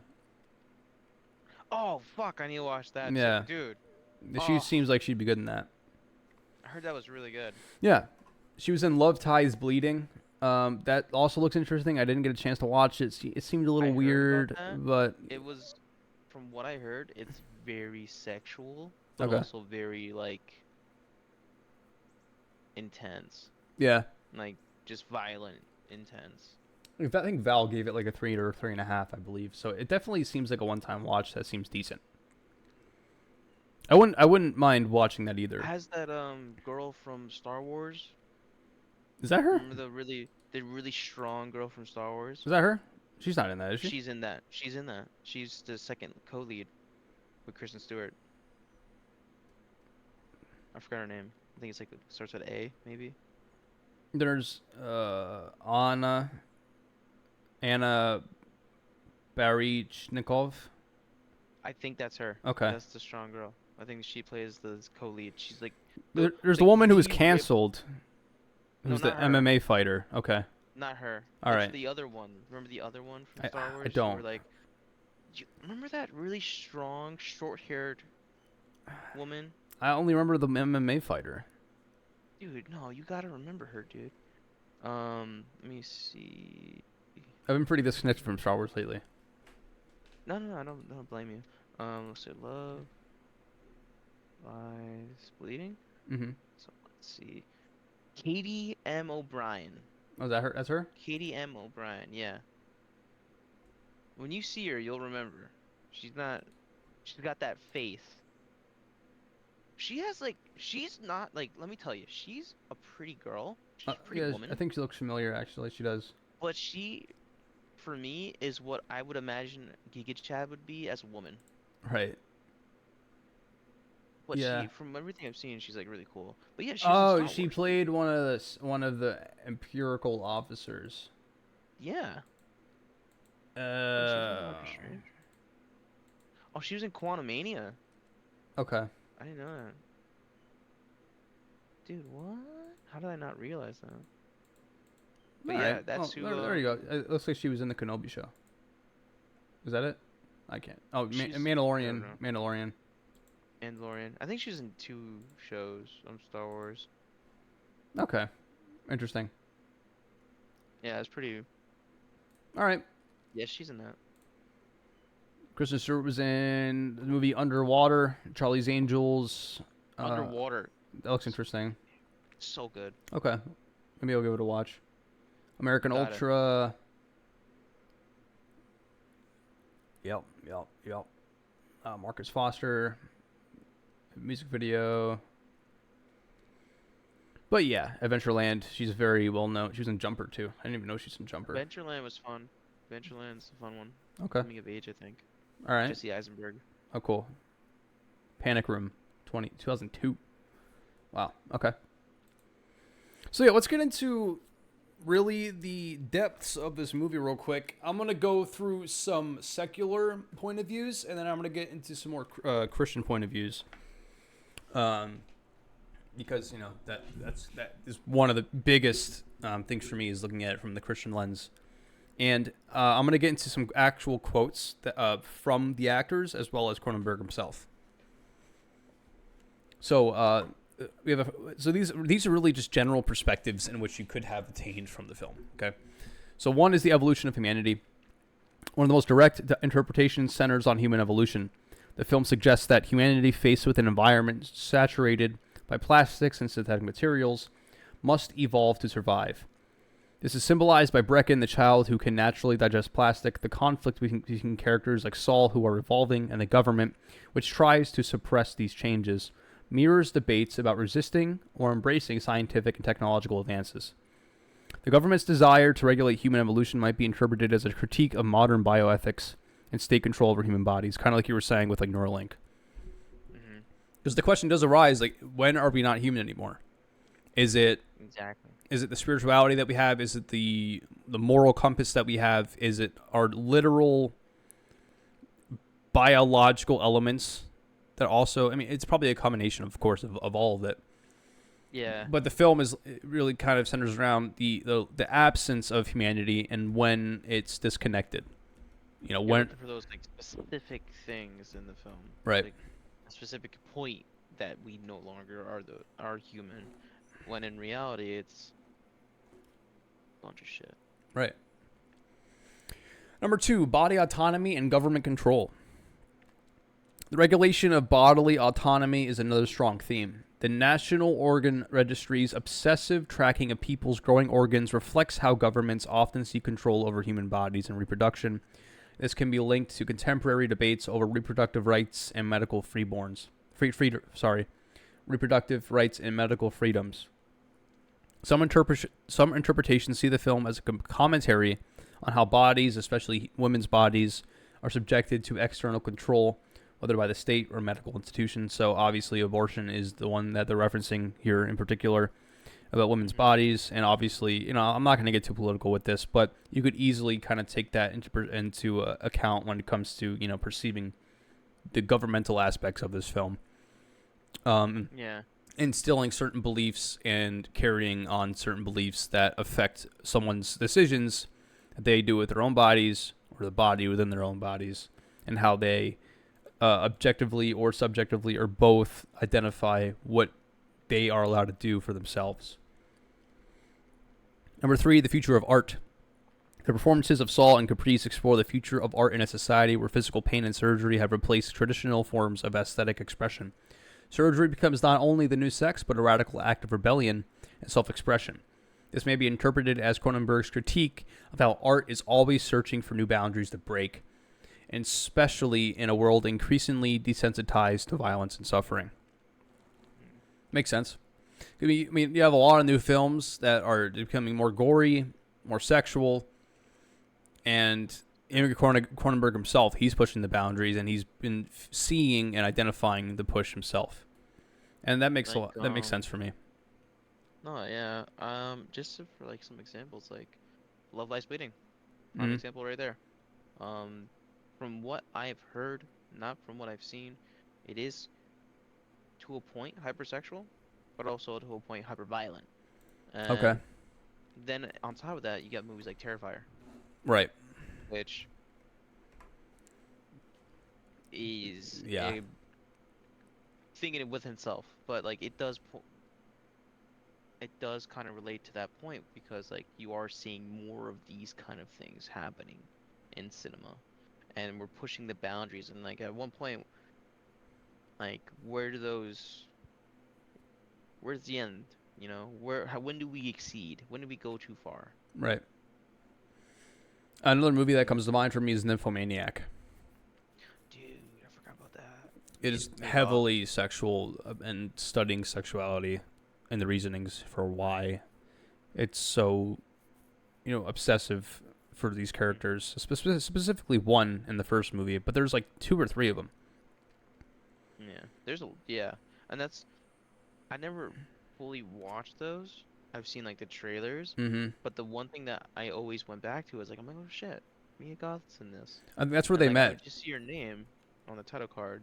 Right. That's where Shia LaBeouf and Mia Goth, I think, met and like started the Shit, romance was Nymphomaniac. that's I think crazy. they're still married. I believe so. I know they have a child. Right, they do. They do have a child. That's another movie, as you were talking, reminded me of exactly what you were talking about. For post-humanism and transhumanism, the movie is often read as a reflection on transhumanism, where humanity evolves beyond its biological limitations.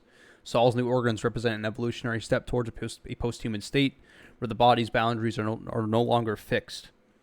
This interpretation invites viewers to question what it means to be human in an age where technology allows us to transcend physical limitations.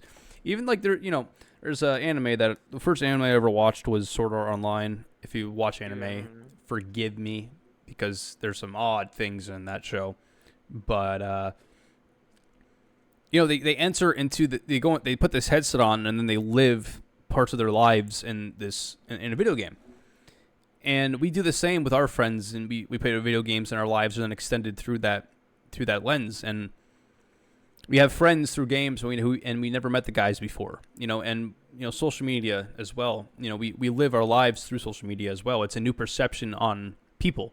We judge people nowadays through their social media platforms and what they post and what they say, what they comment. I mean, excuse me. Look at how people look at people through the political lens through their political postings online. Like technology is almost becoming a mind of its own, or at least another layer of the human mind. And if you look back at like the Trump Hillary election, that was like a huge start to people arguing in comment sections, posting very mean and disgraceful things, wishing upon death of people. People are really becoming part of technology through their phones, and we are kind of becoming robots, or at least androids in that respect. And with something like Neuralink, does Neuralink allow us to be more human or less human? I mean, obviously for me it's less human, but somebody could easily have Yeah, the other perception. You know. I'm gonna agree with that. Less Mm-hmm. for me personally. Right. Trying to fix my chair. Sorry. Number 5, environmental critique. Given that characters like Brecken could eat plastic, some interpretations suggest the film is commenting on the environmental crisis, particularly the overwhelming presence of plastics in the ecosystem. Evolution in the film isn't just biological, it's a response to a world polluted by humanity's industrial waste. The movie poses the question, what if humans adapted to survive the destruction they've caused? And we see that, Lang's character says that specifically, like, Mhm. we're the destruction that they've caused and all the plastics that they put into the world, the body is adapting to what they've done. The microplastics. Right, microplastics. Hey, Yeah. it's a big one. Microplastics in everything, the Yeah. water supply, bottles, foods. Literally, like I was Yeah. talking to somebody the other day who's from another country, in my place of employment, and they were literally telling me like, yeah, the foods here are so much weirder tasting and so much more like fattening, and where we live, we eat the same things. We don't gain any weight. We don't they don't taste any different. Like they don't taste this like Tastes this. more I mean, natural and pure, I'm sure. they taste yeah. And I was over here like, I need to try some of that. Must be nice. Like I'm like, fuck. Must be nice. I'll give up my American freedoms for some of that good shit. Yeah, I didn't even think about the microplastics aspect. I was thinking primarily about what we've been putting out into nature. Yeah. I mean, look at other countries like India, for example. I mean, countries like that are really doing harm on the natural environment of their surroundings. And America is not innocent of that either. But it goes to show, kind of like Nick was saying, the microplastic element of it. If put it into whatever conspiracies you want. Like placentas containing microplastics that babies were in for during their developmental stages, and now what do they have in their systems? And I think Nick makes a good point with the microplastic idea. To be honest. Thank you, sir. I appreciate that.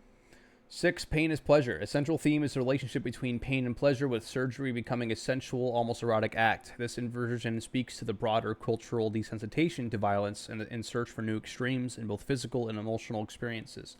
The character's merging of surgery and performance art suggests that in the future, only the most extreme acts will provoke any meaningful emotional response, reflecting a deeper cultural numbness. I mean, think about a movie like The Exorcist when it first came out. People were leaving the theater. They were throwing up. They were literally having like anxiety attacks. Like if you look on YouTube, there's a whole like short documentary on people seeing it in the movies. And nowadays, you need a movie like Terrifier to do something like that to you. Modern, we really have become desensitized to, visually and, ideologically, these ideas and concepts that people are putting onto the screen. Like, Even a lot. not even just on the screen, like just to go relate to real life, like Columbine, the Mm-hmm. first like legitimately mass school shooting, shook the world. Shook Right. at least shook America. Oh, yeah. And now, look at us now. We have one like multiple a year, Right. maybe in the dozens, maybe more. And now it's another Monday. Right. Nobody's blinking an eye. Like, yeah, I'm not saying like we don't care. Like, rest in peace to all the children, school Of course. workers, facilities teachers, faculty workers that have lost their lives. But like, look at the world, look at the country and the state we're in, and how we're going about our days. Mm-hmm. Like, think about then when Columbine happened, how long we mourned for. Right. Like, how much time we took to really like get the grand scale of how bad that situation was. Now look at us. Absolutely. We like now that we don't care, we're just like we're moving on so fast, and we're like, it's like, oh, that happened. Okay, what's Kim Kardashian doing? Right. Fuck, dude. Yeah, I mean, you could even go into, and I'm going to try to word this in a way that is constructive. But, even the idea of people, I'm not trying to give a certain opinion, but I'm really trying to look at it objectively. But in modern day, you have people identifying abortion, and kind of like what the movie was touching upon in certain perspectives, as I've stated before. People see the process of abortion being instilled on their own bodies when in fact there's a body within their body. And 100 years ago, abortion would be like a horrifying idea, and now it's very normal. And you could look at it a lot of different ways. Obviously, to me as a Christian, it's not a great idea, and it could be seen as human sacrifice, because when you go through with that kind of thing, you're worried about your image and you're worried about your future, and you're less focused on the beauty that bringing a child into the world can have. And that's another kind of desensitizing topic that can be brought into play. Piggybacking off of that, I saw a video about like just having like people trying to have a discussion about abortion. Mm-hmm. And it was like someone most likely conservative or Republican, if we're getting into labels, and they were on a podium talking. It was a woman talking to a younger generation of women and saying like, "Oh," and the girl who was at the other side with the microphone saying like, "Oh yeah, I'm a pagan. Like I feel like we should have religious freedom because this is America and we should be allowed to do it like whatever we want to do and like who are they to tell us what we can and can't do with our bodies?" And like I'm always like in the middle with that because I don't believe anybody should be told what to do with their bodies. So that's the reason we have free will and we were given free will as Christians, and as just human beings. You don't have Mm-hmm. to be Christian to believe that, but um, and then at the other hand, the person on the podium was saying like, "Oh yeah, but like that is considered murder to some people, and like that is like it's the whole argument going on." And then the topic of the Church of Satan was brought up, and they're saying, "Oh, because of that religion, like some states are saying, oh, because it's a religious right, because for that religion, it's considered a sacrifice or Mm-hmm. something like that, Right. that they're allowing it because it's a religious practice." Right. And or it's like a part of the religion. So they're being able to get that pass. And then the person who identified as pagan, the young girl, she was saying, yeah, yeah, no, yeah, they feel like the church is saying should be able to do whatever the fuck they want, and if that's what they want to do, they should be allowed to do it. And she's like, we live in America, and she's like, we live in America, God bless America. And then and then the podium was like, wait, I thought you were pagan. Right. You can't say God, you don't believe in God. How are you gonna say God bless America? But that's where that ended. But it's kind of got me over here It's a it's wait a almost second. hypocritical to a degree. And then you also have the element of like human rights. Well, human rights extend to the human that is not yet gone through the birth canal Yeah. and exposed to the outside air. It's like, where does human rights start and when does human rights end? You know, and that's, I think, really the foundation of the arguments for it is do all humans get rights, or do they all not get rights? And if they don't, if they do have rights, how does that interfere with religious practices? Whether, it doesn't matter Yeah. what it is, what kind of religion, but if you were to put it on the broad spectrum, if you were to formulate it, in a very like lawful way, in a sense, like, in terms of, if you were to look at it from like a position of law, if you were like, a lawyer, where does the human rights end and where does the religion, the rights of religion start? And Hmm. that's also like the biggest thing for me is, the human rights versus, the human rights and the freedoms of humans, especially ones who can't even make decisions for themselves yet, and religious rights. So it's Yeah. definitely, I could totally see that in the movie for sure. So the sanctity of the body. A key theme in Christian thought is the understanding of the human body as sacred, created in the image of and likeness of God. In Crimes of the Future, the body is manipulated, altered, and even commodified as a form of art. This could be seen as a profound distortion of the Christian belief in the integrity of the body. Tenser's constant modifications through surgery speak to a disintegration of this integrity, where the human body is treated as an object to be exploited for art or rebellion. Such actions could be interpreted as a symbol of humanity's fall from grace, where instead of honoring the body, individuals choose to desecrate it. And even like in Greece, and in Rome, you have these beautiful marble, structures, statues that are crafted to showcase the beauty of humanity. Hmm. It's a form of art that shows the beauty. Same thing with music, and showing tales of humanity, and really highlighting the ability that one has, um, and what they can do with instruments. And with Hmm. this, it's like it's rejecting, the beauty of humanity by itself and manipulating it, altering it, and commodifying it. Yeah. And and if you, from a Christian point, we're made in His image, and how we're just kind of, you know, bastardizing His image. It reminds me of that very cliche saying, your body is a temple, Mm-hmm. treat it as such. And in some instances, the church could be considered a temple of God. Mm-hmm. And if you don't go to church, you don't, like some people say, you don't necessarily need to go to church in order to worship God, and that Right. what just being being in your own, being on your like in your human body, you could worship and stuff like that. So technically, you'd technically be in a temple of God, but all our lives, all we do is just kind of desecrate it and mutilate it and dishonor it. Right. And this film kind of just emphasizes that, but literally Right. in like more of a grotesque way, Right. in my opinion. And I agree. Good points. Thank you, Rejecting the Sean. natural order. The film represents a society in which human evolution is criminalized as the government seeks to maintain control over what it means to be human. The struggle can symbolize the rejection of God's order in creation. When people seek to artificially reshape themselves, they fall into the sin of pride, echoing the original rebellion of Adam and Eve. Humanity's attempt to evolve without acknowledging its creator becomes a form of hubris, an act that seeks to usurp the divine authority over life and creation.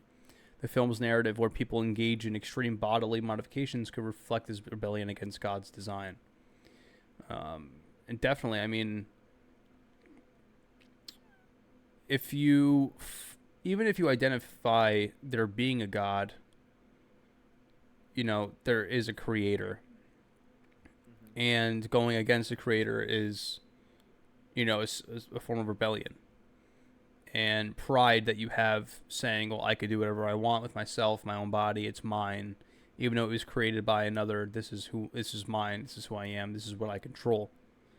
Hmm. You know? And like I said, the government seems to have that role in the movie, or at least maintaining the hierarchy. And, even with God, there's a hierarchy in all things. In heaven, there's a hierarchy. In hell, there's a hierarchy. And with humanity, there's ranges of hierarchies. In the animal kingdom, there's hierarchies. That's what it's all about. And essentially, you're kind of tearing that formulation apart and relying on what it is that you see fit. Rejecting the natural order. Pain and the redemption of suffering. In the Christian tradition, suffering is often viewed through the lens of redemption suffering, where pain and sacrifice are part of the journey towards spiritual growth. However, in Crimes of the Future, pain is disassociated from this redemptive aspect. Instead, surgery and bodily harm are elevated to acts of pleasure or performance, stripping away the sanctity of suffering. This reversal of meaning can be seen as a perversion of the Christian understanding of the cross, where suffering was transformed into the means of salvation for humanity. In contrast, the film offers no redemption through its suffering, only degradation and fragmentation. And that adds to the question, are these people really even human? Because suffering has become, and that's the thing, like, about me. Like, if I go through some stuff, right, and whether it's a breakup or, a situation with friends or, whatever it may be, I kind of take it upon myself to feel the suffering as much as possible so that I could learn from it. And, thank God for it, because it could only make me grow if I allow it to allow me to grow. Yeah. And this aspect of it is you're totally bastardizing it, and now you have pleasure through the suffering instead of using the suffering as a way to move towards God and to rebel against worldly pleasures and worldly worthiness, and saying, like, well, I love God more, and I'm gonna go through this and make myself stronger through this. Yeah, they don't grow at all. They just remain in that loop Right. of just meaninglessness and longing for meaning. Mm-hmm. And it's just a sad, sad Mm-hmm. cycle. I agree. 4. The concept of sin and transgression. The title's Crimes of the Future invites reflection on the nature of sin and what it means to transgress divine law. In Christian theology, sin is often understood as an act that distorts the relationship between God and man, leading to both physical and spiritual death. The crimes depicted in the film, organ mutations, bodily alterations, and the embrace of a post-human evolution, may represent a rejection of God's intended order for humanity. The government's efforts to suppress these changes could also be seen as an attempt to hold on to the remnants of human nature, even though it too participates in a fallen and corrupt system. I mean, that's pretty straight to the point. It's kind of revolves around what we've been talking about already. Self-explanatory. Yeah, pretty self-explanatory. And it's like, oh yeah, we want meaning and we want, you want to feel again, but they're going the exact opposite direction in which they should be going. The resurrection of the body.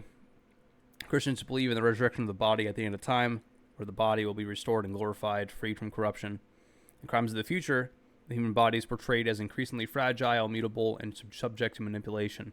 The film suggests a future where humanity's body integrity is lost, reflecting a profound sense of despair and nihilism about the future of the human race. This stands in stark contrast to the Christian hope for renewal and eternal life, where the body is seen as an essential part of the person to be restored rather than discarded or transformed beyond recognition. Yeah.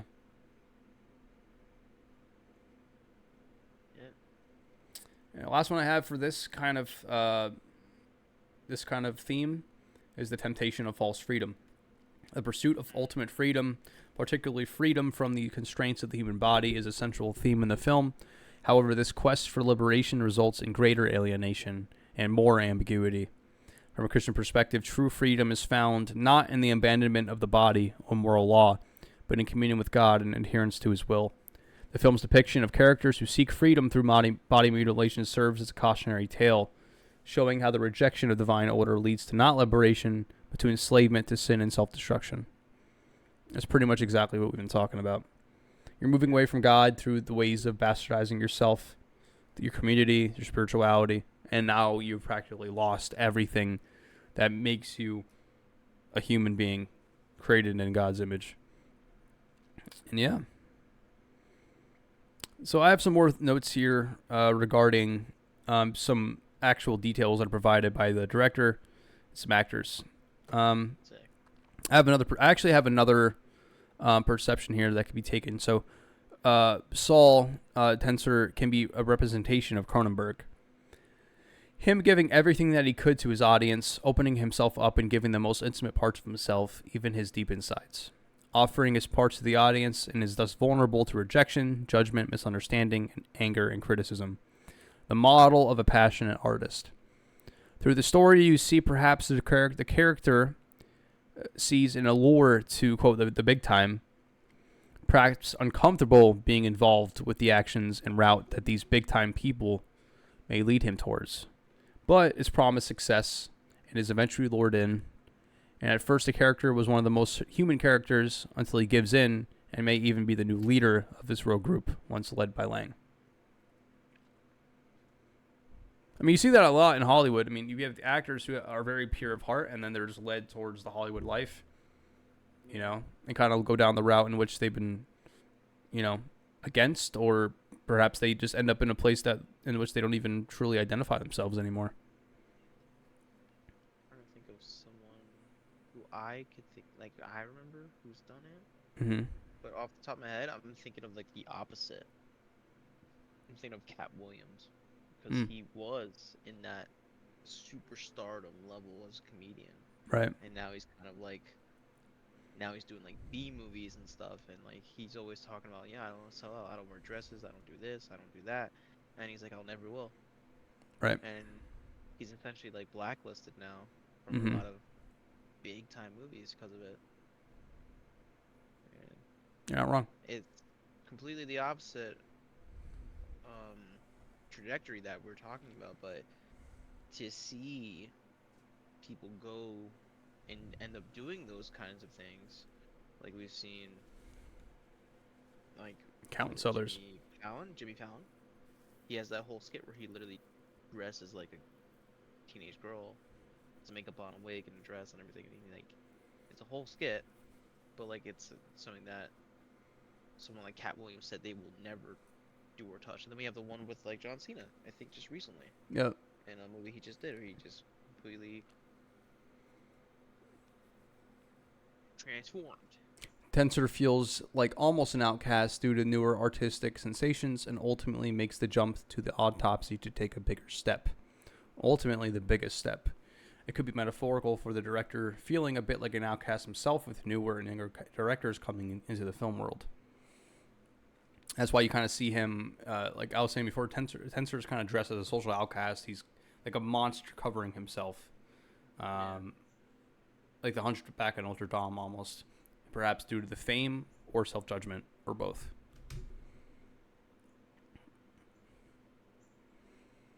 Art is basically treated like a religion to the people, and perhaps even to the director. And he also admits to not putting agendas in his films as well, which is pretty nice to hear, especially for nowadays where everything is really agenda driven. So it's nice. He doesn't have a specific agenda that's like full front and center, which actually gives me points for the film because I'm able to take all these different perspectives, whether they're Christian or not. It doesn't matter. But I could throw on so many different forms of perceptions that could attribute to this film. And that gives points for me because you're not forced into thinking about the film in one way or another. Exactly. It's again just like Alien Romulus. Um, Fetty never directly says that, like Cronenberg, but you could tell very much so that he wasn't driven by any one specific thing. It was just like Right. agenda. It was just we're here to make a movie, tell a story. Right. So I'm going to give you a David Cronenberg quote. It's kind of a noir about performance art that takes place in an alternate universe. I think there's already so much on the internet of alternate forms of sex and sex that doesn't involve intercourse, and it's sort of a search for a different kind of eroticism that is maybe exotic or inventive. People who have fetishes that you wouldn't imagine. New fetishes that have things to do with new media, weird neurotism of TikTok. What is that? What is that? Is it pornography or what is that in general? Nobody really knows. I think we're constantly reinventing sex and sexuality. It's never been simple for humans. It's always got the element of politics, of culture, of economics, of the environment. In short, I think there will be new forms of sexuality that will abolish themselves in the future. Like, I feel like he's not necessarily wrong. There So. constantly is new forms of fetishes coming out and people being attracted and to all these different kinds of ideas. I mean, people are into some really weird stuff nowadays. And, There's like there's one where like I know that it's not possible, but there's like people who like um the idea of being crushed fully by like not even just stepped on, but mm-hmm. like they want their whole entire body to be underneath the foot of a giant and crushed. Right. And then there's like people who enjoy being like shocked electricity. Right. And like I said, the whole knife thing too. There's so many crazy things that are just coming out the woodwork, and like every day there's something new, and like Yeah. there's documentaries, there's like movies that kind of tap into those at times, but yeah. I mean, do you know Crash? Have you ever seen Crash? I don't think I've seen Crash. So listen to the synopsis. After recovering from a car crash, a film producer becomes involved with an underground subculture of car crash victims who are sexually aroused by car accidents, hoping it will help him rekindle his sexual relationship with his wife. What the Yeah, he's been on this for a while. That was 1996. dude? What Almost the 30 shit? years ago. Yeah. That's fucking wild. That's what I mean. So he's been having these ideas for quite some time. Dude. Like this Wow. this explorative aspect of him wanting to delve into like sexual, Let me routes. just put that in there. Yeah. Put that in there. So yeah. Viggo That's wild. Mortensen has said there's a willingness on her end, which is I already forgot her dang name. Yeah, it's hard to pronounce. Dang dude. I'm gonna like find it. I'm gonna get angry. I literally Caprice. Yeah, I've been saying it all day. Caprice.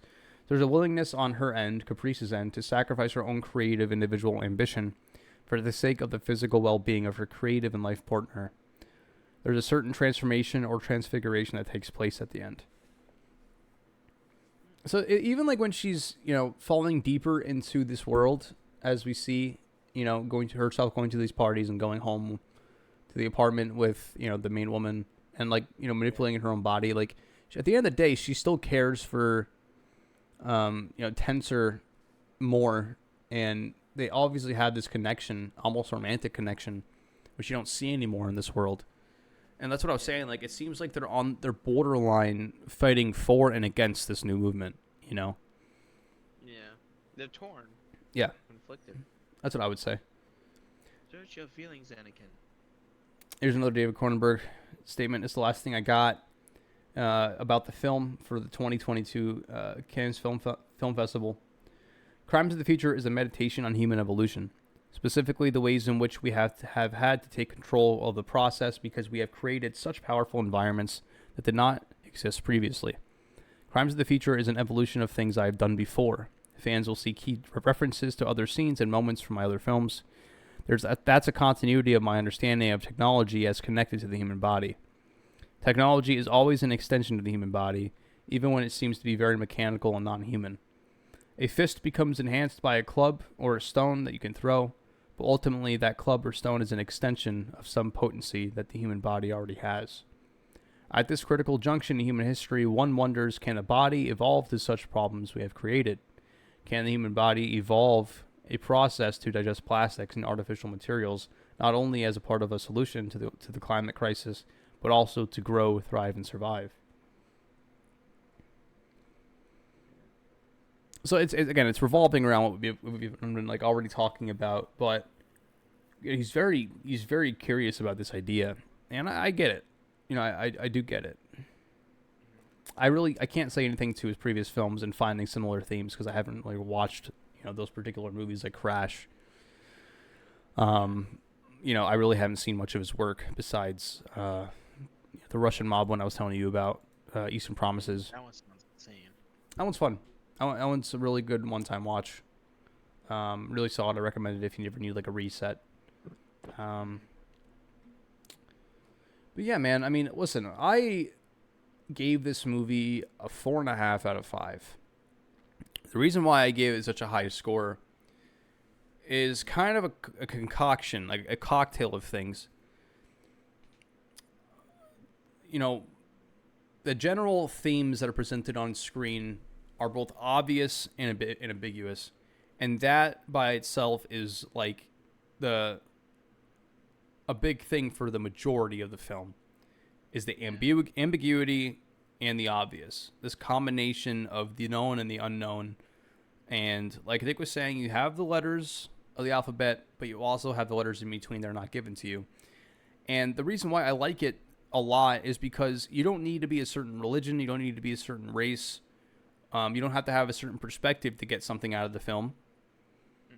And it leaves so much room for exploration, but it doesn't provide a lot of room for, pushing past the boundaries that this film has laid down.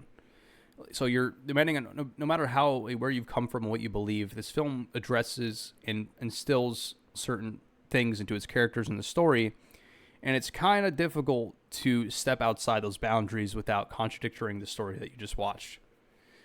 So for anybody who watches this film with a thinking mind, they can take something out of this that is constructive in some way, shape, or form. It's not pushed. There's no agenda. The acting is fine. A lot of the acting was great, in fact. I like the music. Some people think it's a bit repetitive. I like the music. I think it fit. I think visually, which kind of comes into the theme with the movie, it's both bland but also beautiful. It's both saturated but also bland. It's kind of like this in between, and the way this film was shot, the music, the acting, the performances, the setting, it's almost admirable but also bland enough to where it's concerning. Yeah, it's that simplistic, minimalistic look. Yeah. Where you're not over here seeing the world of Blade Runner, but at the same time, it's not The Room. Yeah. It's a nice fine point in the middle where you're like, okay, I can appreciate what this is for what it is. Yeah. I gave it Go ahead. 2.5 stars Mm-hmm. for myself on Letterboxd. I don't know if you said yours. I think you said yours. 4.5. 4.5. I gave it 2.5, Mm-hmm. just because Even after the everything we've talked about. I bumped it up actually. It was at a 2. Okay. Bumped up half, but give me time. I think the more I sit with everything from today, it might go back. It might go up, Right. most likely, because like it had like there's more thought-provoking like conversations that were brought up. There's more things that I'm thinking deeper into that you brought up, and I think the more I look back on it, the more I look back on the conversation of as a whole, Mm-hmm. the more I'll find that connection I was looking for with it. Yeah, because when I You know? think about those connections, it's I do. I separate the ambiguity from the possibility. You know, and of course they're within each other, but if I sit down and focus upon an element of the film, like say the autopsy and what everything that revolves around it, that by itself kind of has its own story. If Yeah. it's about Lang's character, that has his own story. Tensor's character, that has his own story. Like all these characters have their own story within the movie, and it could be stupid to say, but like they all have very interesting, ambiguous, but direct and obvious elements to their characters that can be studied.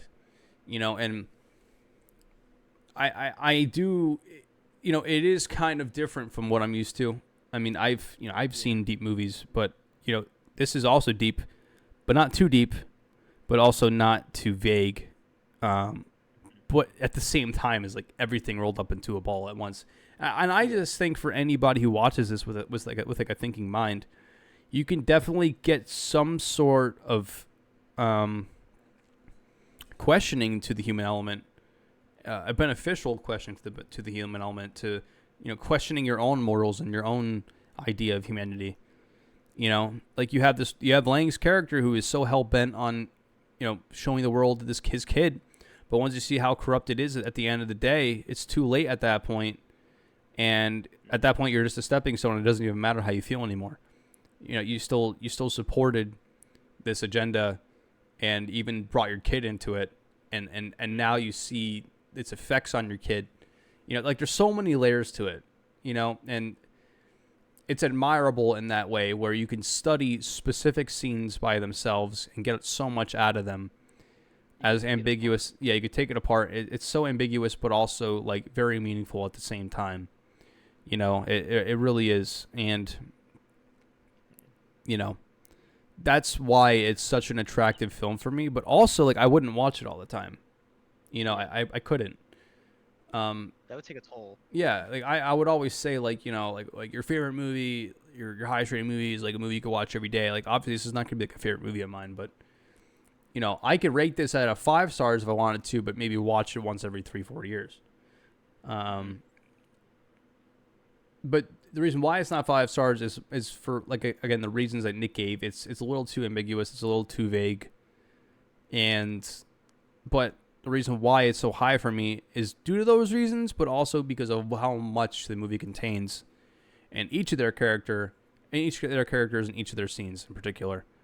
And like I would definitely recommend it for anybody who I know could actually look at this film and think about all of those different elements, with discernment and not just like a one-track mind or like a one-track idea, So if you guys are new here, we have a tier list that we go off of for both horror and regular movies, even though we've only done horror so far. On the horror list, we have on the bottom Salt and Burn It. Next is Straight to the Grave. Next is So Bad It's Good. Next is Put It on a Shirt. Next is Scarred for Life. Next is Therapy Required. I think this is a respectable Scarred for Life. I don't think it's Salt and Burn It. I don't think it's Straight to the Grave. I don't think it's bad. Would I put it on a shirt? Yes, but like there was a part of a fun fact that I read is Cronenberg predicted people would walk out of the theater like in like the first few minutes, and they did. And so people really, I mean, it's body horror. People don't like that. Yeah. I mean, even when The Exorcist came out, people were walking out of that. Like hundreds of people. you know, a big part of it wasn't even like the horror aspect. It was like when Reagan was going to the doctor and getting those procedures done to her. And the reality of those procedures that were being done in The Exorcist is that they had real doctors on set to enact those processes that she was going through. So all the medical procedures that Reagan was going through in The Exorcist had real doctors on set to literally enact what they would usually do. And that was those procedures is what people like what were taken out of the theater for. And not always just the horror stuff, you know. That's crazy. But the body horror, I think, you know, listen, kind of like the movies kind of trying to address, like we're desensitized and nothing really gets to me much anymore. I mean, again, we could talk about it real quick, but like Tusk is, for me, the movie that sticks at me. It's like the top of the list. Tusk is the top of the list for me. I remember watching it like it was literally yesterday or like an hour ago. I could remember that day like it was yesterday. And that is pretty much body horror to a degree, to a little bit. Oh yeah. Like that's why I would never really want to watch Human Centipede because of the same reasons. So that's why I would put like Scar for Life, because I think this could stick with somebody for a long time, but not to the point where like they're literally gonna have nightmares about it.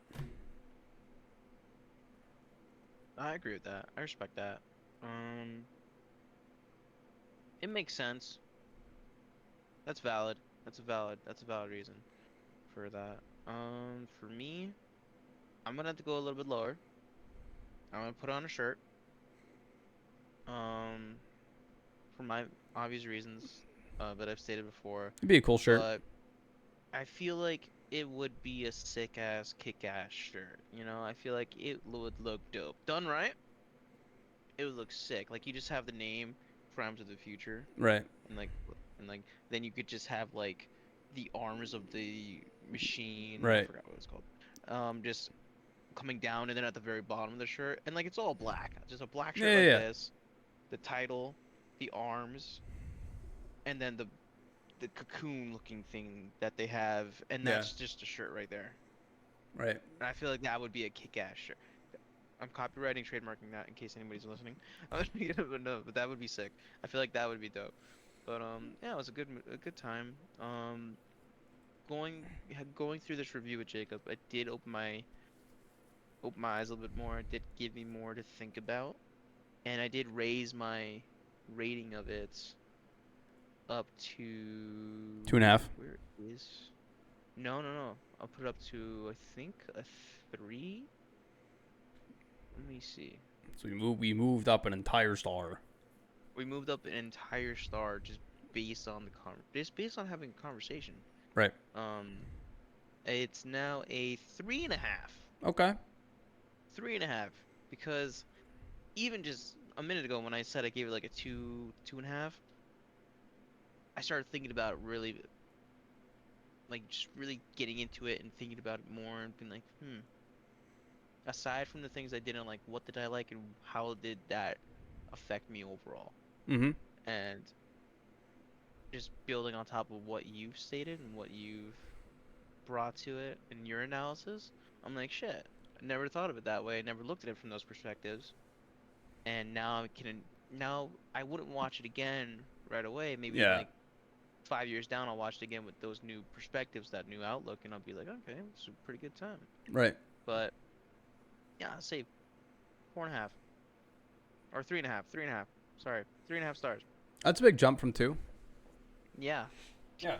You gave it a whole 1.5 stars for that conversation. You helped bring it up a level for me.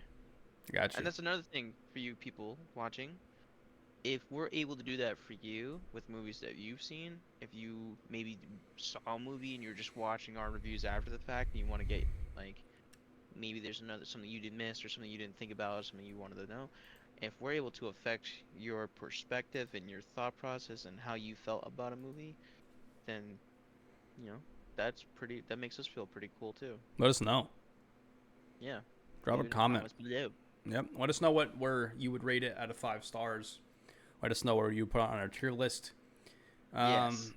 Like I said, I would definitely revisit this at some point. There's just a lot of movies I want to get to. I've already been watching a lot more movies since I've seen this. And I'm just really looking forward to the future. But I am looking forward to seeing this once again sooner than later for sure for me, just to give it another watch all the way through, because the first time I did pause it a lot, and I think watching it all the way through one more time will definitely give me a better overall perspective. So that's it for me. Great. Nick, anything else? Yep, I'm excited for Superman. Yeah? Are you? No, but it's better to not be excited. It's better to just Right. clean slate. Clean But slate. that's I'm leaving it on that. Leaving it on that though. Okay. All right. Well, this is just based on cinema. Leave a like, subscribe. It helps a lot. Look out for our shorts that we produce every single day and publish every single day. I'm Jacob, Nick. and I'll see you on the next one. Cool. Yeah. Sick. You know what we should figure